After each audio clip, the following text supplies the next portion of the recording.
Well, hey everybody, welcome back. My name is Scott. This is my friend Nathan, and we are continuing our conversations about great books like this one called Emotional Intelligence 2.0 by Travis Bradberry and Gene Greaves. And we just looked it up, and Google told us that as of January 2021, there have been over 2 million copies of this book sold. And you were just telling me that's impressive. That's a lot of books. That is a lot for an author, for a book. I think it's because it's so simple. It keeps it simple, concepts as well, and it's very informative. Yeah. But I'll let you introduce the chapter. Yeah, well, and as a reminder, Google also says that this book has one simple purpose, which we talked about last time, which is to increase your, not your IQ, right, but your EQ, your emotional quotient. There's intellectual quotient? Yeah. I'm not smart enough to know what the I stands for. I think it's intellectual quotient. Yeah. And your emotional quotient, or what's often called EQ. EQ or emotional intelligence. Yeah, yeah. So with that said, the last time we talked through the last two videos, chapters 1 and chapter 2, and just briefly by way of reminder, the authors pointed out that there are 2/3 of us are typically controlled by our emotions and are not yet skilled at spotting them and using them to our benefit. So 2/3. Yeah. I don't think people would be surprised by that. I think some people might say, I'm sure it's more than that. Yep. Maybe a lot higher. So today we're going to dive into chapter 3. And again, as always, we're trying to relate these books to recovery. We both work with Celebrate Recovery. And if you're looking for a recovery ministry, we think Celebrate Recovery is an excellent one. We happen to have one here in Westchester, Pennsylvania, every Monday night at 7 o'clock. And you are always welcome. But as I was doing the reading for this, I thought, man, there's a lot here that really relates to recovery. So we are, over the next 4 sessions, going to look at 4 particular skills. So right. So emotional intelligence is broken into 4 skills, but they are 2 competencies, according to the authors. The first one is really self, and so he calls it personal competence, which is made up of your self-awareness and self-management. So you can be aware, but you also you need to know how to manage yourself as well. Focuses on you individually more so than your interactions, because it's your ability to stay aware of your emotions and manage your behavior and your tendencies. So that's right. Basically, those 2 skills in the personal competence section. And the second section is social competence, which is basically how you are interacting with others. All right, so the first one is social awareness, and then the second one is relational management. So just like self-awareness and self-management, there's awareness and management when it comes to others as well. And that is the ability to understand other people's moods, behavior, and motives in order to improve the quality of your relationships.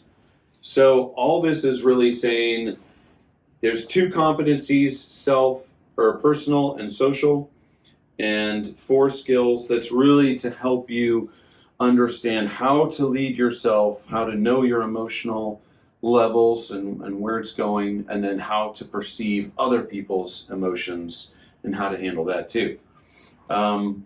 So that is why we're breaking these up into 4 videos.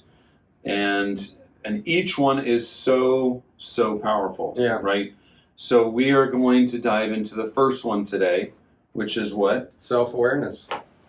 And it seems to me like many of the books that we have talked through so far include this aspect. It does. Of self-awareness. Yeah.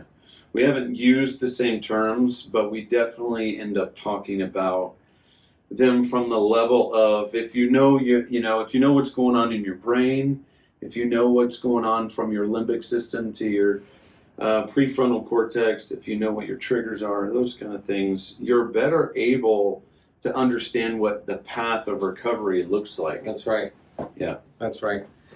So to dive in, he says, or the authors say, a keen understanding of your tendencies is important, right? It's essential. I think we all know that intuitively. I know that intuitively.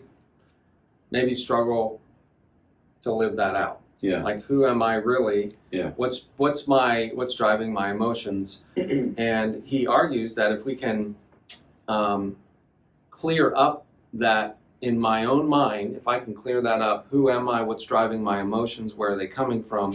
Right. That will help me respond differently. And we did talk about the fact that there's 5 primary emotions, right? There's shame, fear, anger, sadness, happiness. So 1 out of 5 is positive, right? But he says, for self-awareness to happen, you have to have a high degree of willingness to tolerate discomfort. So, well, let's wrap this one up with a statistic that they end the chapter with. They say that self-awareness is so important to job performance, and I think if it's important to job performance, it's got to be important to recovery. Listen to this. Their research of 500,000 people says that 83% of people in self-awareness, high in self-awareness, are top performers. 83% high in self-awareness, top performers. This is the one that really caught me. Just 2% of bottom performers are high in self-awareness. that's a lot, although that's a low number. Right. That's right. So just 2%. So that means, we could say it this way, 98% of people who are self-aware are not bottom performers. Right. Now, that's the high number. That's the high number. Yeah. Pretty amazing. So growing, I mean, when can any of us say, well, I'm fully self-aware? But the takeaway here is growing in self-awareness will statistically make me much more likely to be a top performer. Right. And as it relates to recovery, really increase my chances of a healthy and faster recovery from whatever it is that I struggle with. And in light of statistics that we've given from about mental health, so many people with mental health issues, I would agree with even his statement, even though this was written a while back, about 10, 12 years ago. Mm-hmm. The need for self-awareness has never been greater, because he does say we tend to embrace things that we're comfortable with. We put blinders on when we are facing things that make us uncomfortable, which there are plenty of things today that are making us uncomfortable, whether it's a national social issue or something in our own lives. Which means that we have a higher possibility of overcoming the anxiety or depression or whichever, some of these things that we just feeling each day, if we have more self-awareness about what is pushing us into those realms of anxiety. And it makes a difference. I mean, you can see how many people are successful or failing, even whether it's at work or at home, depending on how much self-awareness you have or your lack thereof. Yeah. So in the next video, we'll get into this whole concept of self-management. If I'm self-aware, how do I act differently? Self-management. So we'll pick it up next time.